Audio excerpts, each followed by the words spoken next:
কয়েকদিনের ভারী বর্ষণে কক্সবাজারের রাম উপজেলার বিভিন্ন ইউনিয়নের গ্রাম প্লাবিত হয়েছে। তন্মধ্যে বিশেষ করে শিকলঘাট, রামো, গর্জনিয়া এবং চাকমারকুল ইউনিয়নের 3 নম্বর ওয়ার্ডের মিস্ত্রিপাড়া গ্রামে আমি যেই জায়গায় অবস্থান করছি, এখানে বেড়িবাঁধ রয়েছে।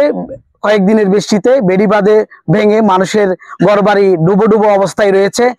অতি শীঘ্রই এই যে মিস্ত্রিপাড়ার বেড়িবাঁধটি স্থায়ী ব্লক দিয়ে সমাধান করা না গেলে নদীগর্ভে বিলীন হওয়ার আশঙ্কা রয়েছে। রাতে বাদ ফেটে নদার মানে ভাড়া এলাকা 300 গো বেকিন যাবি তখন আর বিড়া বিড়া হারো দেবে আর জায়গা হলো এম করবান দিব বিড়া হারো দেই মুই তাবাসে ফাইম হলে তাবাসে এও তো হইছে আর 300 গো রিন খাইলে যায় সাতা ধরি ঠিকভাবে বাদ পর্যন্ত না হার মানে চিন্তা তো আর জনগণকে ভাবলি কি পাইছিলাম না সরকারের সাইডে যখন তখন বাড়ি পালা নামতে পানি উন্নয়ন বোর্ডের অনুরোধ করে হই দিয়ে আর জায়গা মানে রক্ষা করি বললা বলি হাল বা হাজার করে আর চিন্তা না তাহলে আর তো রাব্বর বই থাকা না করেন না তাহলে হুয়ান স্কুল মাদ্রাসা যায় না ভারত স্কুল আছে মাদ্রাসা আছে বেকিং ভাঙে যাব গই ডুবি যাব গই তাহলে আর তো ইয়ানোর চিন্তায় আর রাব্বর বই থাকি। এখানে আমাদের অবস্থা এমন খারাপ হয়েছে যে কালকে রাত্রে আমরা অনেকে এখানে পাহারা দিচ্ছি।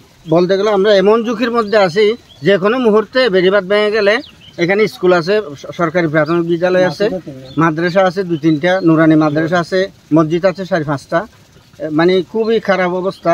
এটা আমি প্রশাসনের কাছে জোরালোভাবে জানাচ্ছি যে এটা অতি সত্বর কোনো ব্যবস্থা নেওয়ার জন্য। স্থানীয় মানুষরা এখানে রাতভর ঘুম না গিয়ে পাহারা দিচ্ছে, কখন যে তাদের বেড়িবাঁধ ভেঙে তাদের ঘর তলিয়ে যাবে সেই দৃশ্য যেন তাদের দেখতে না হয়, সেজন্য তারা এখানে নদী পাহারা দিচ্ছেন। জানাচ্ছিলাম রামুর মিস্ত্রিপাড়া বেড়িবাঁধ থেকে আবুল কাশেম সাগর, TTN রামু, কক্সবাজার।